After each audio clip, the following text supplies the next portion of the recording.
First of all আলোচনা করব আমরা কন্ডিশনাল। কন্ডিশনাল সম্পর্কে আমরা যা জানবো তা হচ্ছে খুবই সিম্পল। যেমন ফার্স্ট কন্ডিশনাল কিভাবে গঠিত হয়। হ্যাঁ, ফার্স্ট কন্ডিশন। ফার্স্ট কন্ডিশন জিনিসটা কি, তারপর আমরা দেখব সেকেন্ড কন্ডিশন। একটু খেয়াল করি ভাইয়া, জিনিসটা ক্লিয়ার হয়ে যাবে। সেকেন্ড কন্ডিশন, তারপর কি দেখব থার্ড কন্ডিশন। এইটুকুই এনাফ, ঠিক আছে। তারপর দেখবো আনরিয়াল পাস্ট বা অবাস্তব অতীত। কি আনরিয়াল পাস্ট? আনরিয়াল পাস্ট আমার আলোচনা শুনেন, একদম A to Z ক্লিয়ার হবে সেই গ্যারান্টি আমি দিচ্ছি।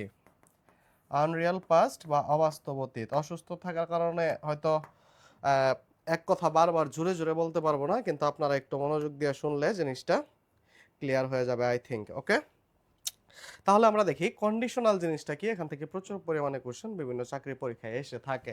এই যে দেখেন ফার্স্ট কন্ডিশন হচ্ছে, আপনি খেয়াল করে দেখবেন বামে যদি বি অন থাকে, ডানে কি উইল অথবা মে অথবা can plus V one. Simple, শেষ।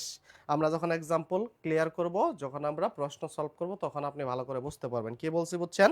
সেকেন্ড কন্ডিশন কি, বামে যদি বি টু থাকে, ডানে হবে কি উড অথবা মাইট অথবা could plus V one. Okay, third condition কি, বামে যদি হ্যাড প্লাস বি থ্রি থাকে, ডানে কি হবে, একটু খেয়াল করতে হবে ভাইয়া, উড হ্যাভ অথবা কুড হ্যাভ অথবা might have plus V three, ঠিক আছে। তারপর আনরিয়াল পাস্ট বা অবাস্তব অতীতের জিনিসটা আমরা কিভাবে দেখব, বামে থাকবে কি ওয়ার, ঠিক আছে, ডানে হবে কি মাইট অথবা কোড প্লাস উড অথবা, একটু খেয়াল করি, উড অথবা কোড প্লাস বিয়ন। জাস্ট আপনার এইটুকু জানলেই হবে, আর কিছু জানা লাগবে না। আপনার কন্ডিশনাল শেষ, আপনি বিশ্বাস করলেও শেষ, না করলেও শেষ। একটু খেয়াল করে আমরা দেখি আলোচনাটা, এখন আমরা একটু দেখব, ঠিক আছে। যদি আমরা দেখি ফার্স্ট কন্ডিশন, বাম পাশে বিয়ন থাকবে। কি বলছি ভাইয়া, আবারও বলতেছি,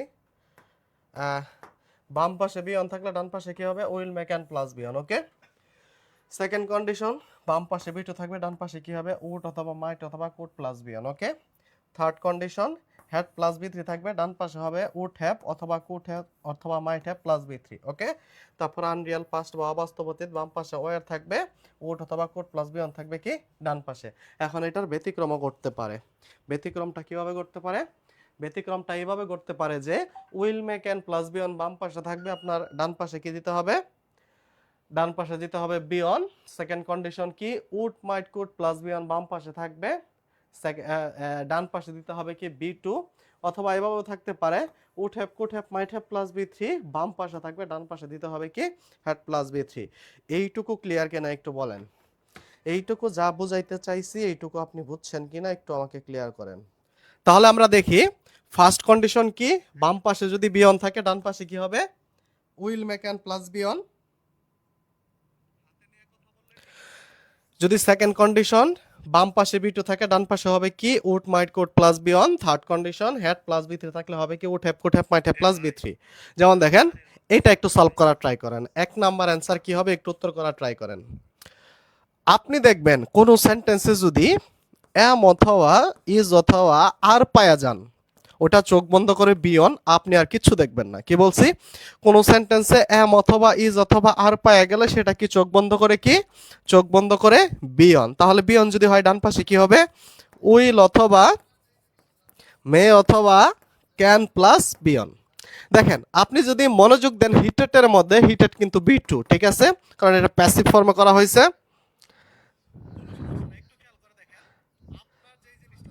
সমস্যা নাই, ক্লাস করেন, দাঁড়িতেই লাগুক, আপনারা যেভাবে খুশি আমি সেভাবেই খুশি। তাহলে এই হিটেটে নজর দেওয়া যাবে না। কেন দেওয়া যাবে না, আপনার সব সময় মনে রাখতে হবে কি ভাইয়া, আপনার সব সময় মনে রাখতে হবে কোনো সেন্টেন্সে যদি এম অথবা ইজ অথবা আর পায়া যান ওইটা বিয়ন, তাহলে উইল মেক অ্যান্ড প্লাস বিয়ন হবে। কোনো সেন্টেন্সে যদি অজ অথবা অয়ার পায়া যান, কি বলছি অজ অথবা অয়ের পায়ে গেলে ওইটা হবে কি বি টু, তাহলে ওই পাশে কি হবে উড কুড মাইট প্লাস বিয়ন। আর কোনো ভার্বের সাথে যদি আপনি ভার্বের সাথে এস বা ইএস পায়া যান তাহলে সেটা কি হবে বিয়ন। তাহলে যেহেতু ইস পায়া গেছি তাহলে হচ্ছে বিয়ন। আমার ডান পাশে উত্তর হবে কি উইল অথবা মে অথবা ক্যান প্লাস বিয়ন। তাহলে আমরা দেখি উইল মে ক্যান প্লাস বিয়ন কই আছে। উইল মে ক্যান প্লাস বিয়ন কই আছে, তাহলে কি হবে আপনারা সবাই অ্যান্সার করছেন ইট ইজ বয়লিং। নো, এখানে উইল নাই, ইট বয়েল, এখানে উইল নাই, ইট উড এটাও হবে না, তাহলে it will boil and escape, তাহলে উইল বয়েল। তার মানে will may can plus V one এই জায়গাতে আছে, তাহলে সঠিক উত্তর কি এ নাম্বার। তাহলে সঠিক উত্তর কি এ নাম্বার। ওকে, তারপর 2 নাম্বার অ্যান্সার করেন if water is heated to. Okay, হ্যাঁ এটা হচ্ছে ইট বয়েল অ্যান্ড, না না না ভাই, হ্যালো ভাই, অ্যান্সারটা ভুল। ঠিক আছে, ইট বয়েল না, এটা হবে it will boil and escape. ঠিক আছে, তারপর দেখেন if services are increased taxes, এখানে কি হবে একটু অ্যান্সার করা ট্রাই করেন। দেখেন দুইয়ে কি দেওয়া আছে, দুইয়ে আছে ইফ সার্ভিসেস আর ইনক্রিজড। আপনি যখন ইনক্রিজটা মনোযোগ দিবেন তখন তো আপনি বলবেন বি টু, কিন্তু আমি কি বলছি কোনো সেন্টেন্সে যদি এম অথবা ইজ অথবা আর থাকে তাহলেই সেটা কি হয়ে যাবে বিয়ন হয়ে যাবে। ডান পাশে কি হবে উইল মেক অ্যান প্লাস বিয়ন। ঠিক আছে, উইল মেক অ্যান প্লাস বিয়ন। তাহলে যেহেতু আর পাইছি, উইল মেক অ্যান আছে, নো উইল মেক অ্যান আছে, উইল মেক অ্যান আছে না, এই যে উইল প্রবাবলি গো আপ, এই যে গো হচ্ছে বিয়ন, এই প্রবাবলি জাস্ট আপনাকে দিছে, তাহলে উইল প্লাস বিয়ন, তাহলে কি পেলাম উইল প্লাস বিয়ন। তাহলে উত্তর হবে কি এ নাম্বার। ঠিক আছে, উত্তর হবে কি এ নাম্বার। তারপর 3 নাম্বার দেখি if Americans ate fewer foods with sugar and salt their general health dash better. আপনি কিছুই দেখবেন না, এইট কি, এইট মানে কি বি টু না, যদি বি টু থাকে ডান পাশে কি হবে উড কুড মাইট প্লাস বিয়ন। ঠিক আছে, would could might plus V one, এই যে বি এটা কিন্তু ভার্বের বেস ফর্ম। ঠিক আছে, এটা বেস ফর্ম। সো আপনি এই যে মডালের পর অবশ্যই আমাদের কি বসানো লাগে একটা, এই যে বিয়ন যে বলি এই বিয়নটা মূলত বেস ফর্ম। ঠিক আছে, এই বিয়নটা মূলত কিসের ফর্ম, বেস ফর্ম। তাহলে আপনি বলতে পারেন ইফ আমেরিকানস এইট, আপনি আর কিছু দেখবেন না, এইট যেহেতু পেয়ে গেছেন তাহলে বি হবে না, উইল বি হবে না, ইস হবে না, উড বি। উডের পরে এই যে বি হচ্ছে কি বিয়ন বেস ফর্ম। ঠিক আছে, তাহলে উত্তর হবে কি D number. K 4 number according to some historians if Napoleon had not invented. একটু খেয়াল করে দেখেন, আপনি যদি কি বলে কন্ডিশনালের সময় যদি নেভার দেখেন মনে করবেন ওই নেভারটা নাই, আপনি যদি নট দেখেন মনে করবেন ওই নটটা নাই, আপনি যদি ডোন্ট দেখেন মনে করবেন ওই ডোন্টটা নাই, আপনি যদি নাথিং দেখেন মনে করবেন ওই নাথিংটা নাই। ঠিক আছে, আপনি যদি নান দেখেন আপনি মনে করবেন নানটা নাই। তার মানে এটা আপনার কল্পনাই করা যাবে না, তাহলে আপনি কল্পনা করবেন কি according to some historians if Napoleon had not invaded, এই যে নটটা বাদ, তাহলে হ্যাড ইনভেডেড মানে কি রে ভাই, হ্যাড ইনভেডেড মানে হচ্ছে হ্যাড প্লাস বি3। যদি হ্যাড প্লাস বি3 হয় আপনি ডান পাশে কি দিবেন would have could have might have plus বি3, কারণ থার্ড কন্ডিশনের রুলস থেকে আমরা এটাই জানি, থার্ড কন্ডিশনের রুলস থেকে আমরা কি জানছি, আমরা এটাই জানছি যে হ্যাড প্লাস বি3 থাকলে কি হবে would have could have might have plus বি3। তাহলে চলেন আমরা উত্তর করে ফেলি, তাহলে চলেন আমরা উত্তর করে ফেলি। ওকে, তাহলে এটা কি ছিল, তাহলে এটা উত্তর হবে কি would have conquered, would have conquered, কারণ would have could have might have plus বি3 একটাতেই আছে।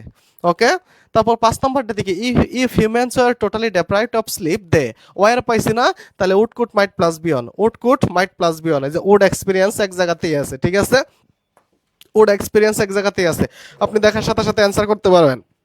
তারপর দেখেন 6 নাম্বারটা অ্যান্সার করেন if the primary candidates dash, যেহেতু শুরুতে ড্যাশ আছে আমি জানি না আদৌ কি হবে এই জায়গাতে, বিষয়টা খেয়াল করেন, শুরুতে যেহেতু ড্যাশ আছে আমি জানি না, তাহলে আমি পরেরটা দেখব, তাহলে পরেরটা আমি কি দেখব more on the issues the results of the election would have been quite different. এই যে দেখেন উড হ্যাভ অথবা কুড হ্যাভ অথবা মাইট হ্যাভ, এদের পরে যখন একটা বিন থাকে ওই বিনটা মূলত বি3, আর বিন বি3 ফর্ম সেটা আমরা ভালো করে জানি, এটা আমি অনেকবার আপনাদের পড়াইছি, আবারও দেখাচ্ছি। এই যে দেখেন am is are, am is are হচ্ছে বিয়ন, অজ অথবা অয়ার হচ্ছে কি বি2, আবার বিন হচ্ছে কি এই যে বিন হচ্ছে কি ভাইয়া বি3। তার মানে ডান পাশে যেহেতু would have could have might have plus বি3 আছে, তাহলে আমার বাম পাশে হবে কি হ্যাড প্লাস বি3। তাহলে হ্যাড প্লাস বি3 কই আছে, এখানে তো হ্যাডই নাই, এখানে কি হ্যাড আছে, না এখানে হ্যাড নাই, সরি এখানে হ্যাড নাই, এখানে হেড নাই, এখানে হেড নাই, এই যে হেড ফোকাসড আছে বি নাম্বারে, তাহলে সঠিক উত্তর কি আমার বি নাম্বার, সঠিক উত্তর কি আমার বি নাম্বার। 7 নাম্বারটা অ্যান্সার করি। এই আনলেস আর ইফ সেম জিনিস, আনলেস হচ্ছে কি নেগেটিভ, আনলেস হচ্ছে কি নেগেটিভ, এই যে ইফ হচ্ছে কি অ্যাফার্মেটিভ, পার্থক্য এইটুকুই, ঠিক আছে, সেম জিনিস। এখন আপনারা কচি করে অ্যান্সার করে ফেলেন। দেখেন সিম্পল ভাবে কল্পনা করেন জিনিসগুলো কত সহজ, একটু দেখেন। আপনি জানেন না শুরুতে কি হবে, তাহলে পরে দেখেন। Unless a public official dash with the regulations he can be, এই যে ক্যান প্লাস বিয়ন, ক্যান প্লাস বিয়ন যেহেতু আছে বাম পাশে অবভিয়াসলি একটা বিয়ন ছিল বইলাই উইল মে ক্যান প্লাস বিয়ন হয়েছে, তাহলে বাম পাশে বিয়নটা কই, এটা কি বিয়ন? নো। এটা বিয়ন? নো। এটা বিয়ন? নো। বিয়ন কি সি নাম্বার, তাহলে সঠিক উত্তর কি সি নাম্বার, সঠিক উত্তর কি সি নাম্বার। ওকে, তারপর if I dash you I would propose her now, আপনি মনে রাখবেন আপনি যদি কোথাও দেখেন if wish would that as if, তাহলে আপনি প্রাথমিক অবস্থায় কল্পনা করবেন আপনি ওয়ার বসাইতে পারেন কিনা।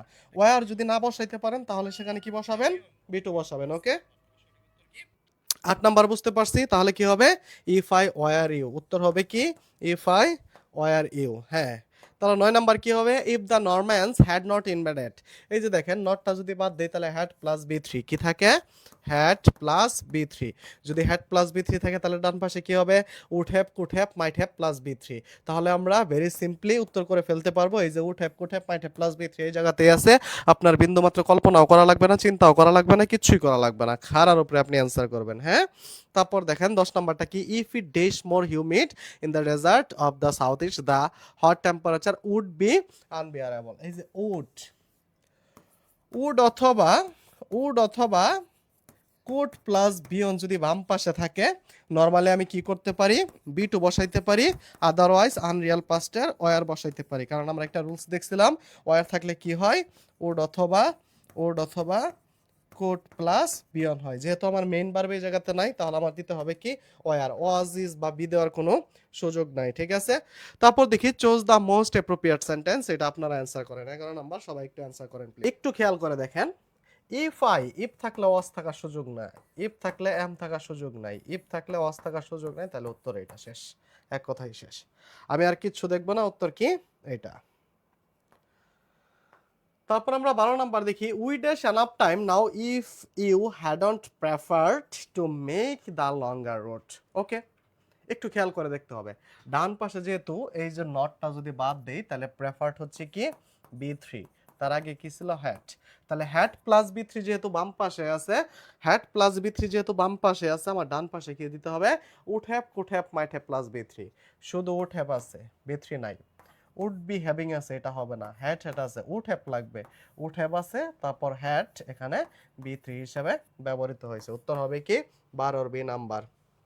12 একটা আনসার করেন সবাই, উত্তর কি 12 বি নাম্বার। ওকে, 12 বি। 13 নাম্বার কি choose the correct sentence if I found, একটু খেয়াল করে দেখেন ফাউন্ড আছে ফাউন্ড আছে ফাউন্ড আছে ফাউন্ড আছে, দ্যাট মিন্স আপনার বি টু আছে বাম পাশে, ডান পাশে কি লাগবে উড অথবা কুড অথবা মাইট প্লাস বিয়ন লাগবে। ওকে, তাহলে আপনি খোঁজার চেষ্টা করেন 13 নাম্বার অ্যান্সারটা কি হইতে পারে। তাহলে উড কুড মাইট প্লাস বিয়ন হবে, এই জায়গায় আছে উইল এটা বাদ, এই জায়গায় আছে শুধু টুক এটা বাদ, এই জায়গায় আছে উইল বি টেকিং এটা বাদ, তাহলে এই জায়গায় আছে কি উড টেক, তাহলে সঠিক উত্তর কি বি নাম্বার, সঠিক উত্তর বি নাম্বার। ওকে, তারপর দেখেন I wish that I dash enough time to work. Okay, wish থাকলে আমরা মূলত কি করি আমরা ওয়ার বসাইতে যাই, ওয়ার যেহেতু একটা বি টু, ওয়ার না থাকলে আমরা কি বসাবো মূল ভার্বের বি টু, তাহলে অ্যান্সার করে ফেলি আমরা, সবাই একটু অ্যান্সার করতে হবে। হ্যাঁ, 14 নাম্বার উত্তর দিয়েছেন বি, কেন নয় অবশ্যই বি হবে এই জায়গাতে, যেহেতু আমার ওয়ার নাই তাহলে মূল ভার্বের বি টু হচ্ছে হ্যাড। তারপর 15 number I wish I dash a millionaire, তাহলে হবে কি আই উইশ, উইশ থাকলে আমি দেখবো ওয়ার আছে কিনা, ওয়ার আছে, ঠিক আছে, শেষ আমাদের কন্ডিশনাল শেষ। নর্মালি প্রতিদিন যখন আমি কন্ডিশনাল করাই সেটা যেই প্ল্যাটফর্মেই হোক আমি মূলত 66 থেকে 67টা কোশ্চেন দেই। আমি ডিজি ক্যারিয়ারেও করিয়েছি 66টা কোশ্চেন দিয়ে, আজকে দিছি 15টা, যেহেতু টপিক অনেকগুলা। আর মজার বিষয় হচ্ছে 15টা কেন, আপনাকে যদি আমি 5000ও দেই আপনি এখন সলভ করতে পারবেন, সুপার ইজিয়েস্ট নিয়মে আপনি সলভ করতে পারবেন। এটার কাহিনীটা হচ্ছে আপনাকে আমি শর্টকাট রুলসটা শিখাই দিছি। আমাকে একটু বলেন যে কন্ডিশনাল ক্লিয়ার কিনা, কন্ডিশনাল ক্লিয়ার কিনা, কন্ডিশনাল ক্লিয়ার কিনা আমাকে বলেন, তারপর আমরা প্যারালালিজম শুরু করব। হ্যাঁ, অপরিচিত টপিক। মনে করেন একটা সেন্টেন্স শুরু হয়েছে টু প্লাস বিয়ন দিয়ে, বিষয়টা বুঝলেন। প্যারালালিজম যদি আপনি আমার আলোচনা না শুনেন জীবনে বুঝবেন না, সারা জীবন ওই প্যারালালে গানই শুনতে হইব, আর কিচ্ছু বোঝার সাধ্য হবে না। ওকে, একটা সেন্টেন্স যদি টু প্লাস বিয়ন দিয়ে শুরু হয়, এই সেন্টেন্সে যতগুলা ভার্ব ইউজ করা হবে সবগুলাই টু প্লাস বিয়ন যুক্ত করা হবে। তার মানে এই যে প্যারালালিজম মানে হচ্ছে সমান্তর, সমান্তরালকরণ। জিনিসটা হচ্ছে এরকম, মানে একটা সেন্টেন্সে যা থাকবে, যেই স্ট্রাকচারে থাকবে সবগুলা ওই স্ট্রাকচারে হবে, এই জিনিসটাই প্যারালালিজম, আর কোনো কিছুই না।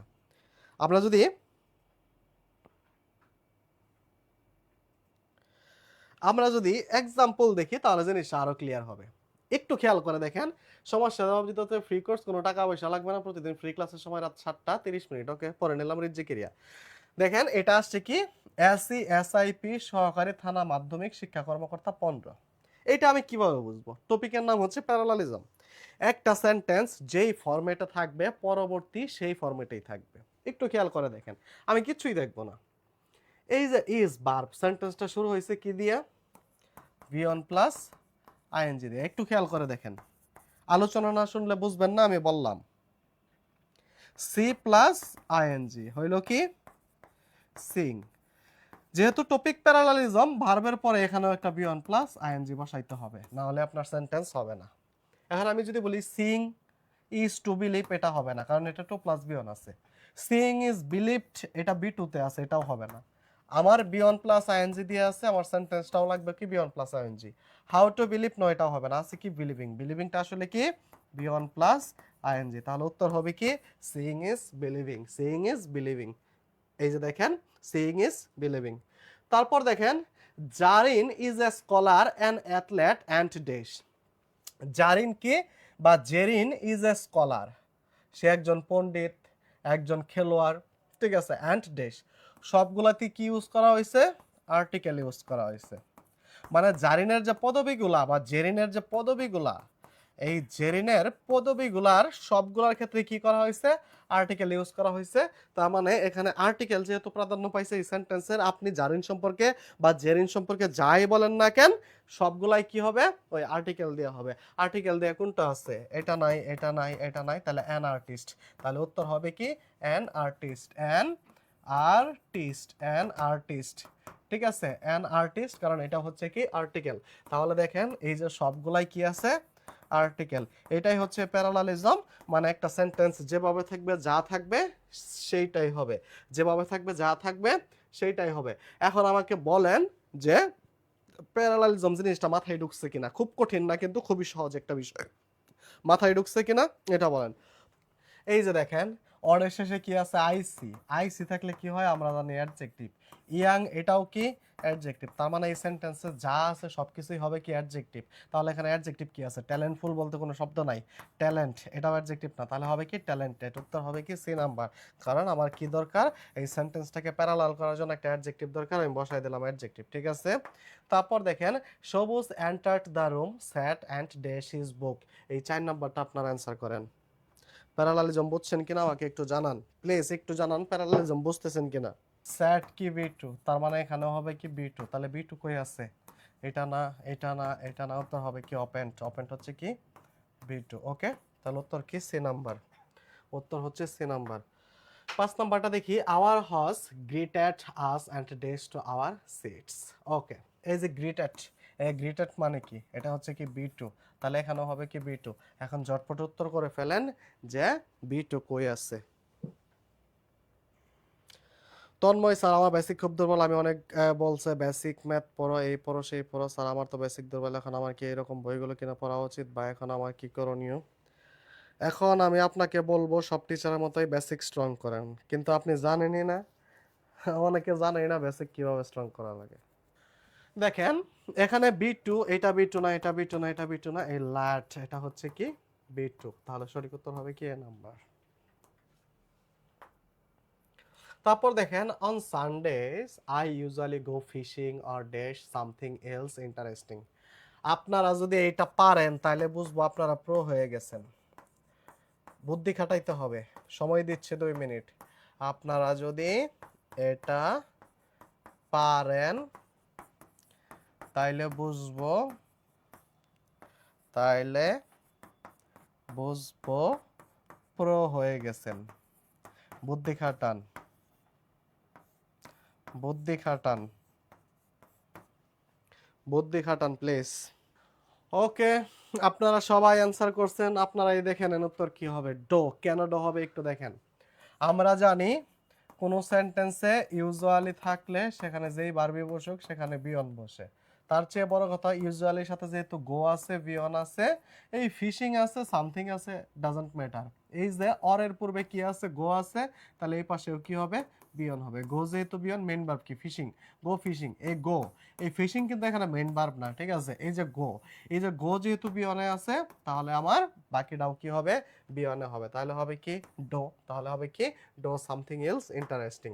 তারপর দেখেন identify the correct sentence. Bangladesh development bank officer cash 16, এরা ব্যাংকে আসছিল। এইটা কে পারবেন একটু উত্তর করেন তো দেখি কতজন পারেন। 7 নাম্বারটা কি আছে, Robin enjoys, enjoys enjoys enjoys enjoys, okay. Hunting, to hunt, hunting, to hunting. একটু খেয়াল করেন সলভ কিভাবে করতে হবে আমি আপনাকে দেখাই। রবিন এনজয়েস টু হান্টিং তো জীবনে হবে না, তার মানে ডি নাম্বার বাদ। রবিন এনজয়েস হান্টিং, ওকে ঠিক আছে। র্যাবিটস, বিয়ন্ড প্লাস আইএনজি পাইছি। Socialising with friends and reading comics, okay এইটা পাইলাম। Robin enjoys to hunt rabbit socialising, এটা বাদ কেন, টু হান্ট দিয়ে আবার সোশ্যালাইজিং আছে এই জায়গায়।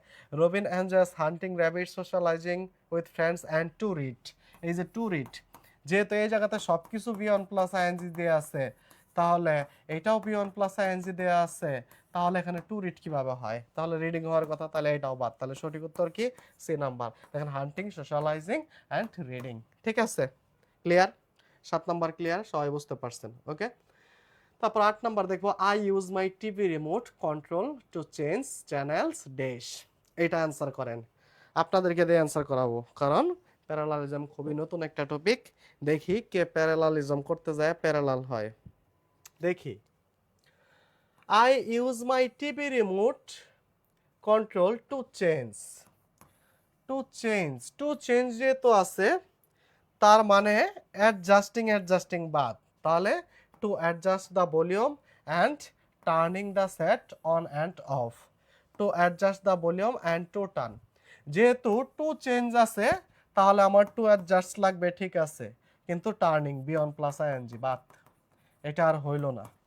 টু অ্যাডজাস্ট আছে, যেহেতু টু চেঞ্জ আছে, টু অ্যাডজাস্ট আছে, ঠিক আছে, এই পর্যন্ত আছে। The volume and to turn, এটাও টু প্লাস বি অনে আছে, তার মানে আমার সঠিক উত্তর কি বি নাম্বার, ওকে। শাইলা তাবাসসুম, বাংলাদেশ টিম জিতে গেছে স্যার, আপনার অনুভূতি কি? হলুদ টিম যুক্ত, হলুদ জার্সি পরা যত গু কালার যত খেলোয়াড় আছে ওদের সাথে বাংলাদেশ এমনি জিতবো। বাংলাদেশ না, আমি খেললেও জিতবো। আমিও যদি ক্রিকেট খেলতাম ওই গু কালার জার্সি লগে জিততে দিতাম। ওই গু কালার জার্সি কোনো এটা জাতেরই খেলোয়াড় না, পৃথিবীতে দল একটাই, সে হচ্ছে ওয়ান এন্ড অনলি আর্জেন্টিনা, বেমোস আর্জেন্টিনা। আহ, আর্জেন্টিনা কাপেই বারো নিবে। জন্মের পরে কাপ দেখছি 22 সালে, কুত্তার মতো দৌড়াইছি কাপের জন্য। এই টিভি থেকে ওই টিভিতে যাই, এই হল থেকে টিএসসি আসি, শহীদ মিনার যাই, অস্থির অস্থির কাপ মেসির হাতে উঠবে কিনা ওইটা পড়ছে। আর এই গু কালার জার্সি সম্পর্কে যদি অনুভূতি জানতে চান, আমার কোনো অনুভূতি নাই, আমার অনুসভ্যতা হয়ে গেছে, বুঝছেন, ওকে। এখন আপনাকে যে আমি শর্টকাট রুলসে কোনো নিয়ম না পড়ায় প্যারালালিজম শিখাইয়া দিলাম, এখন বলেন আপনার অনুভূতি কি? আপনি বলেন আপনার অনুভূতি কি? আপনারা যে নিয়ম না পড়াই প্যারালালিজমে প্রো বানাইয়া দিলাম। আচ্ছা, এই যে এই কালার দিয়ে আর মার্ক করবো না, চেঞ্জ করলাম। এই যে আজকে আমার যে কোনো মানে চলাকালীন, বিশ্বকাপ চলাকালীন আজকে আমি যে এই কালার লিখবো, এই কালার দিয়া। কথা ক্লিয়ার? এখন আমাকে বলেন যে প্যারালালিজম বুঝছেন কিনা। যদি প্যারালালিজম শেষ হয় তাহলে রিডান্ডেন্সি শুরু করবো, কালার চেঞ্জ।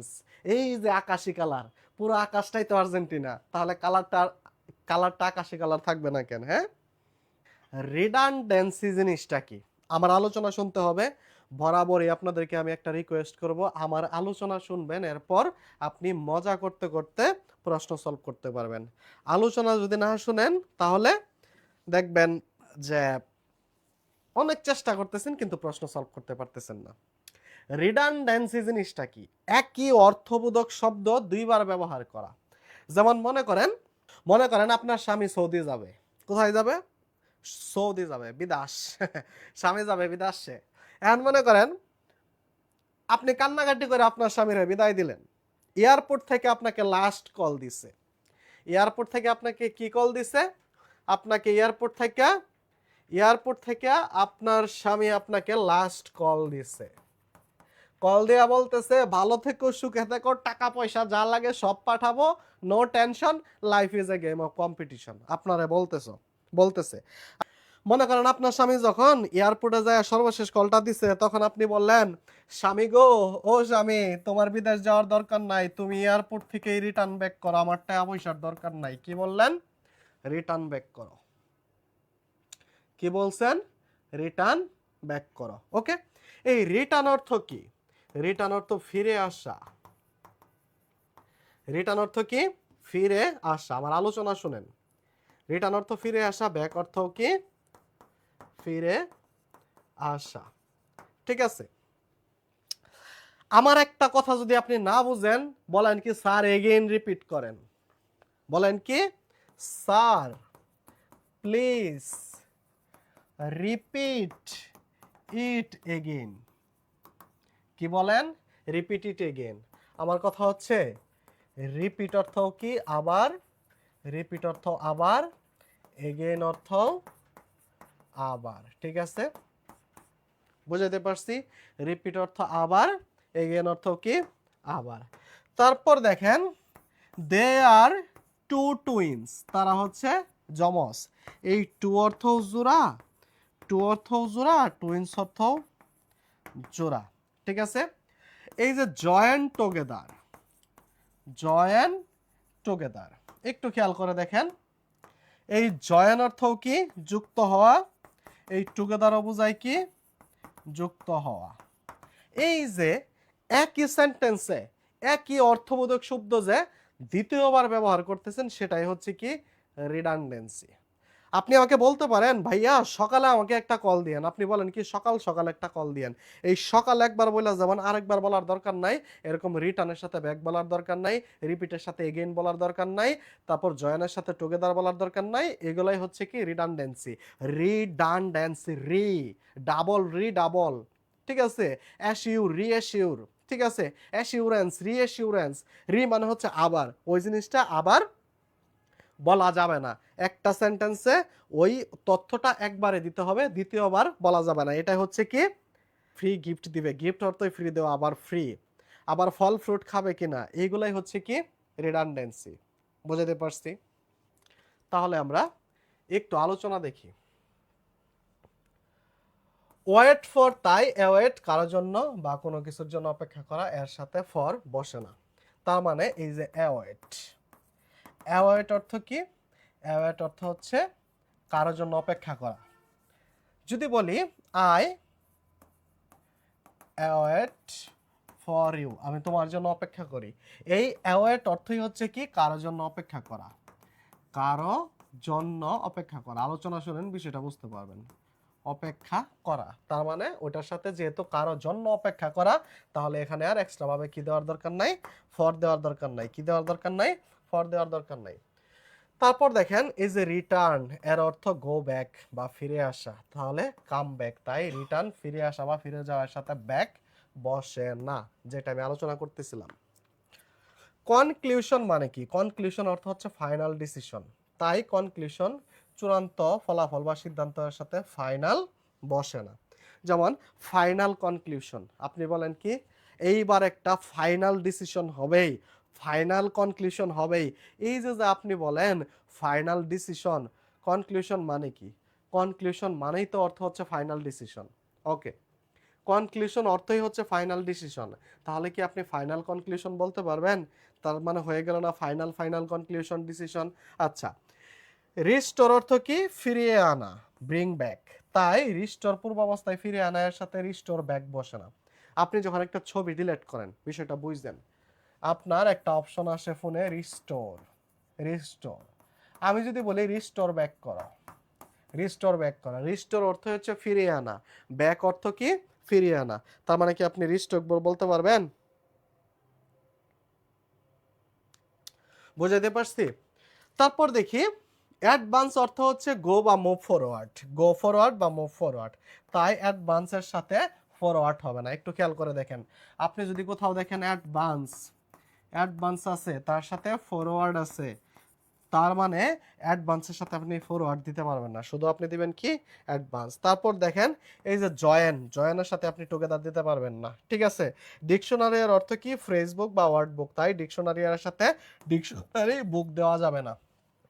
এই যে আবার গো কালারে গেলাম, প্লিজ এটা এটা এটা ছাড়া চলতেছে না, খুবই ইম্পর্টেন্ট টিচারদের জন্য। এই কি বলে, yellow, no not go, yellow colour is very important for teacher and teaching. Okay, একটু খেয়াল করে দেখেন, আমি যে বলতেছি, আমি যদি বলি ডিকশনারি, ডিকশনারি অর্থই হচ্ছে কি? ওয়ার্ড বুক। দেখেন ডিকশনারি, ডিকশনারি মানেই অর্থ হচ্ছে কি? ওয়ার্ড বুক, ওয়ার্ড বুক। তার মানে আমি কখনো একসাথে বলতে পারবো না ডিকশনারি বুক, ডিকশনারি বুক, ঠিক আছে? ওকে, তাহলে একটু খেয়াল করেন তো, আমরা মানুষকে আদর করে বলি না জান পাখি? একটু খেয়াল করে দেখেন, মনে করেন আপনি আপনার পার্টনারে বলতেছেন জান পাখি, আপনার জান যেটা পাখি ওইটাই। এই কারণেই জ্ঞানী লোকরা শুধু জান ডাকে না, হয় পাখি ডাকে, ওই জান পাখি ডাকা। এই যে আপনি বলতেছেন জান পাখি শুনো, প্রাণ পাখি শুনো, এটাও একটা রিডান্ডেন্সি। কারণ আপনার জান যা, ওই পাখিটাও তা, ওই প্রাণ যা, পাখিটাও তা। বুঝাইতে পারছি? এগুলো হচ্ছে কি? রিডান্ডেন্সি। হ্যাঁ, এই কাজ করা যাবে না। তারপর একটু খেয়াল করে দেখি আমরা, ও এটাও খুবই ছোট্ট আলোচনা। যেমন দেখেন ইনোভেশন, ইনোভেশনের অর্থ হচ্ছে কি? The use of a new idea বা মেথড। তাই ইনোভেশনের সাথে নিউ ব্যবহৃত হয় না। একটু খেয়াল করে দেখেন, খুবই ইম্পর্টেন্ট। এই যে দেখেন ইনোভেশন, ইনোভেশন আর ডিসকভার, ডিসকভার এটার মধ্যে পার্থক্য কি? ইনোভেশন মানে হচ্ছে যা পৃথিবীতে কখনো ছিল না, আপনিই প্রথম আনছেন। এখন মনে করেন যে এমন কোনো যন্ত্র যদি তৈরি হয় যে ওই যন্ত্রতে আপনি ভিতরে ঢুইকা গ্লাসটা অফ কইরা যেই দেশের নাম ট্যাপ করবেন ওই দেশে যায় চা খাইতে পারবেন, এই যন্ত্র তো পৃথিবীতে নাই। এরকম যদি তৈরি হয় তাহলে সেটা কি? ইনোভেশন। মনে করেন আমি একটা বোর্ডে ক্লাস নিচ্ছি, আমার সামনে একটা সুন্দর ক্যামেরা আছে, বা আমার একটা ফোন আছে, বা আমার একটা শার্ট আছে। এই শার্টের কালার হচ্ছে একটা, এটা হচ্ছে পায়জামা কালার, এটা এই শার্টের কালার হচ্ছে একটা। এখন আমার সামনে যে এক ভাই বসে রয়েছে, ওনার শার্টের কালারও একটা, আরেকটা। আবার আমাদের শামীম স্যারের শার্টের কালার আরেকটা, আপনারা যেই শার্ট পরে বসে আছেন ওই কালার একটা। তার মানে ডিসকভার জিনিসটা কি? সেম জিনিস পৃথিবীতে এক্সিস্ট করতেছে, আছে, তার ভেরিয়েশন। মনে করেন এই কলমটা কয় ইঞ্চি, এই কলমটা 4 ইঞ্চি লম্বা, 6 ইঞ্চি একটা কলম আসলো, বা 8 ইঞ্চি একটা কলম আসলো, বা 2 ইঞ্চি একটা কলম আসলো, সেম। কিন্তু এত বড় একটা কলমও যদি আসে সেটাও কিন্তু সেম। মনে করেন আমার ফোনটা হচ্ছে 6.7 ইঞ্চি, ঠিক আছে? এখন মনে করেন এতটুকু একটা ফোন আসলো, তার মানে একটা ফোনের ভেরিয়েশন। পৃথিবীতে যাহা আছে তার যখন মডেল বের হয় সেটা হচ্ছে ডিসকভার। আর যেটা পৃথিবীতে কখনো ছিল না, একদম নিউ, একটু খেয়াল করে দেখেন, একদম নিউ বা পুরো নতুন, একটু খেয়াল করতে হবে, আমার আলোচনা খেয়াল করতে হবে, পুরো নতুন, সেটাকে বলা হয় কি? Innovation, innovation, innovation. তাহলে আপনি কি কখনো বলতে পারবেন this is the new innovation? বলতে পারবেন কিনা? আমার আলোচনা বুঝছেন কিনা এইটুকু আমাকে বলেন। ইনোভেশন মানেই হচ্ছে পৃথিবীতে এমন কিছু আসছে যেটা পূর্বে কখনো ছিল না, একদম নতুন, তাহলে কি আপনি বলতে পারবেন এটা নিউ ইনোভেশন? এটা কি বলার শোভা পায়? আমাকে একটু জানান। বিষয়টা বুঝছেন? রিডান্ডেন্সি জিনিসটা কি? এই যে সাইলা তাবাসসুম, দাড়িতে মাইক্রোফোন লাগানো মাহবুব স্যার ইনোভেট করছে, তার মানে এর আগে দাড়িতে কেউ মাইক্রোফোন লাগায় নাই, এটা হচ্ছে ইনোভেশন। ঠিক আছে, এখন আমার দেখে যদি কেউ যে কোনো জায়গায় মাইক্রোফোন লাগায়, ওটা হবে কি ডিসকভার। বুঝছেন? যেমন দেখেন ম্যাটিন, এই ম্যাটিন অর্থ হচ্ছে পারফরমেন্স। ঠিক আছে, তাহলে আমি কি বলতে পারবো ম্যাটিন পারফরমেন্স? কখনো বলতে পারবো না। ইনভেশন অর্থ হচ্ছে নিউ ডিজাইন বা এক্সিস্টেন্স, তাই ইনভেশনের সাথে নিউ ব্যবহৃত হবে না। ওকে, তারপর দেখেন এই যে টুইনের সাথে টু ব্যবহৃত হবে না। ঠিক আছে, এই যে ব্যাটার অর্থ কি কম্পারেটিভলি অয়েল, তাই ব্যাটারের সাথে কম্পারেটিভলি বসবে না। ঠিক আছে, এগুলো হচ্ছে আমাদের বিষয়। তারপরে যে দেখেন প্রসিড, প্রগ্রেস, প্রসপার এর সাথে ফরওয়ার্ড ব্যবহৃত হয় না। একটা জিনিস মনে রাখবেন, প্রসিডের সাথে কখনো ফরওয়ার্ড ব্যবহৃত হবে না, প্রগ্রেসের সাথে কখনো ফরওয়ার্ড ব্যবহৃত হবে না, প্রসপারের সাথে কখনো ফরওয়ার্ড ব্যবহৃত হবে না। আমরা বলে না March forward, March forward, forward মানে হচ্ছে সামনের দিকে এগিয়ে যাওয়া। ঠিক আছে, এই প্রসিড, প্রগ্রেস, প্রসপার অর্থই হচ্ছে সামনের দিকে এগিয়ে যাওয়া। ঠিক আছে, তারপর দেখেন অনুরূপ নিম্নে আরো কিছু উদাহরণ দেওয়া হলো কি পিরিয়ড, পিরিয়ডের সাথে টাইম বসে না। ঠিক আছে, কম্পিট, কম্পিটের সাথে টুগেদার বসে না, ডিসকভারের সাথে নিউ বসে না, কিউজিনের সাথে কাজিন, সিও এটা কি লিখছে, হ্যাঁ কাজিনের সাথে ব্রাদার বা সিস্টার বসে না। আমরা বলি না she is my cousin sister, বলি কি না? She is my cousin sister, he is my cousin brother. আরে ভাই কাজিন অর্থই হচ্ছে চাচাতো, মামাতো, জ্যাঠাতো, অর্থাৎ ত ভাই বোন। ত সেটা চাচাতো হইতে পারে, জ্যাঠাতো হইতে পারে, মামাতো হইতে পারে, খালাতো হইতে পারে, প্যারাতো হইতে পারে, পিরিতো হইতে পারে, যে কোনো কিছু হইতে পারে। তার মানে কাজিন মানেই হচ্ছে কি? কাজিন মানেই হচ্ছে ত ভাই বোন। তাহলে কাজিনের সাথে ব্রাদারও বলতে পারবেন না, কাজিনের সাথে আপনি সিস্টারও বলতে পারবেন না। এই যে দেখেন সাফিসিয়েন্ট অর্থ কি? সাফিসিয়েন্ট অর্থ হচ্ছে পর্যাপ্ত। একটু খেয়াল করতে হবে ভাইয়া, সাফিসিয়েন্ট অর্থ হচ্ছে কি? পর্যাপ্ত, তাই সাফিসিয়েন্টের সাথে এনাফ বসে না। আপনি বলতে পারবেন না I have, SUFFICIENT, sufficient, enough, enough money. আপনি যদি বলেন আমার কাছে পর্যাপ্ত টাকা আছে, হয় আপনি বলবেন কি আই হ্যাভ সাফিসিয়েন্ট মানি, অথবা আই হ্যাভ এনাফ মানি। দুইটা একসাথে জীবনেও বলতে পারবেন না। ক্লিয়ার? রেফারের সাথে ব্যাক ব্যবহৃত হয় না। ঠিক আছে, ব্যাগের সাথে সাইড ব্যবহৃত হয় না। বলে না ব্যাক সাইডে চলে গেছে, এই আন্দোলনে পুলিশ ব্যাক সাইডে চলে গেছে, বা পুলিশের কি টিয়ার গ্যাসে আন্দোলনকারীরা ব্যাক সাইডে চলে গেছে। এই মেসি তো ব্যাক সাইডে খেলতেছে আজকে, আর্জেন্টিনা তো ব্যাক সাইডে খেলতেছে। যদিও আর্জেন্টিনা কোনোদিন ব্যাক সাইডে খেলে না, ব্যাক সাইডে খেলে, ব্রাজিল গোল খায় আর ব্যাক সাইডে যায়, সেটা ভিন্ন বিষয়, তর্কের খাতিরে আমি বলতেছি, sorry to say. Back side no, ব্যাকের সাথে সাইড হবে না, রেফারের সাথে কখনো ব্যাক হবে না। ঠিক আছে, আমাকে এইটুকু বলেন যে, তারপর দেখেন এই যে আস্ক, এই আজকের সাথে কখনো ফর বসবে না। আজ মানেই হচ্ছে কোনো কিছুর জন্য জিজ্ঞাসা করা, তার মানে আজকের ফর বসবে না।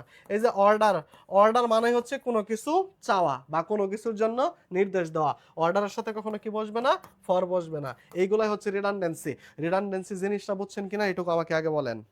ইউনাইটেড টুগেদার হবে না, কম্বাইন্ড টুগেদার হবে না, রিনিউ এগেইন হবে না, এন্টায়ার হোল হবে না, নিয়ারলি অলমোস্ট হবে না, সেম আইডেন্টিক্যাল হবে না, সেম অর্থ আইডেন্টিক্যাল অর্থ এটা, রিজন বিকজ হবে না। ঠিক আছে, আচ্ছা লেটস ডিসকাস, এই ডিসকাস, এই ডিসকাসের সাথে জীবনেও কি হবে না? অ্যাবাউট হবে না। তাহলে আমরা let's discuss about the ways of improving the basic skills of English, নয় এটা হবে না, অফ হবে না, হয় হবে না, উত্তর হবে নো প্রপোজিশন নিডেড। কারণ ডিসকাস মানেই হচ্ছে কোনো কিছু সম্বন্ধে আলোচনা করা, ডিসকাসের সাথে কি হবে না? অ্যাবাউট হবে না। এটা আমরা পায়রা গেলাম। ঠিক আছে, তারপর দেখেন which is the unnecessary word in the sentence he ordered for a cup of tea. আপনারা 2 নাম্বারটা একটু অ্যান্সার করেন, তাড়াতাড়ি অ্যান্সার করেন, একটু খেয়াল করে দেখেন। অর্ডার মানেই কোনো কিছুর জন্য মানে নির্দেশ দেওয়া, তাহলে অর্ডারের পরে ফর, তার মানে বলছে হুইচ ইজ দ্য আননেসেসারি, অপ্রয়োজনীয় সেন্টেন্স, এই সেন্টেন্সে অপ্রয়োজনীয় শব্দ কোনটা? অপ্রয়োজনীয় শব্দ হচ্ছে ফর। আপনি উত্তর করে ফেললেন। তারপর দেখেন he has resigned dash his post, resigned, resigned from, no হবে না, ইন নাকি নো প্রিপোজিশন, নাকি none of the above, none of the above না নো প্রিপোজিশন। ঠিক আছে, নো প্রিপোজিশন, এখানে একটু প্যাচ দিছে, উত্তর হবে কি নান অফ দ্য, উত্তর হবে কি no preposition. He has resigned dash his post, আপনি রিজাইন্ড ফ্রম দিলে এটা বল, রিজাইন্ডের পরে কখনো ফ্রম হয় না। ঠিক আছে, তারপর দেখেন I want to go dash abroad after my studies, দেখেন অ্যাব্রড হোম, অ্যাব্রড, তারপর হোম, তারপর শপিং, ঠিক আছে, তারপর পিকনিক, এইগুলাতে যাওয়া বোঝাতে কখনো টু ব্যবহৃত হবে না, ঠিক আছে, কখনোই টু ব্যবহৃত হবে না। তার মানে ফর তো প্রশ্নই আসে না, উত্তর হবে কি নো প্রিপোজিশন। যদি আপনি কোনো প্রিপোজিশন এর সাথে বসায় দেন অ্যাব্রডের সাথে, তাহলে ওটা রিডান্ডেন্সি হয়ে যাবে, ঠিক আছে। আচ্ছা, তারপর দেখুন, do you mind if I join dash you. জয়েনের সাথে কিচ্ছুই বসে না, জয়েন উই তো হবে না, জয়েন উই তো হবে না, জয়েন টুগেদারও হবে না, টুগেদারও হবে না, তাহলে উত্তর হবে কি নো প্রিপোজিশন। হ্যাঁ, উত্তর হবে কি নো প্রিপোজিশন। আমাদের ক্লাস শেষ, আমাদের রিডান্ডেন্সির আলোচনাও শেষ, ক্লাস শেষ। আজকে খুবই মানে অপরিচিত দুইটা টপিক নিয়ে আলোচনা করলাম। আপনারা অনেক জায়গায় ক্লাস করছেন, অনেক জায়গায় ক্লাস দেখেন, রিজ্জি কেরিয়ারই সাহস করে এই পর্যন্ত মানে প্যারালালিজম এবং রিডান্ডেন্সি দিছে, এবং সেটা আমি কভার করলাম। এইটার কোনো 1000টা রুলস আছে, আমি যদি রুলস পড়াইতাম, আল্লাহর কসম আপনি আমার গাইলাইতেন, এমবি কিনা আমার ইনবক্সে গাইলাইতেন যে হালার পোহালা কি পড়াইছো সেটা, আমি তো কিচ্ছুই বুঝতেছি না। মানে এরকম একটা টপিক, এই কারণে দেখবেন প্যারালালিজম আর রিডান্ডেন্সি কেউ টাচই করে না। আজকে আমাকে বলেন, কন্ডিশনাল অনেকবার করাইছি, অনেক সুপার ইজিয়েস্ট হতে আপনাকে করাইছি, প্যারালালিজম এবং রিডান্ডেন্সির উপর ভিত্তি করে আপনি আমাকে বা আমাদের রিজি ক্যারিয়ারকে মার্ক করেন যে ক্লাসটা ভালো লাগছে কিনা, আপনি বুঝতে পারছেন কিনা। কঠিন কিছুই না, শর্টকাট, দুনিয়া সবকিছু শর্টকাট আছে, এইটুকু মনে রাখবেন।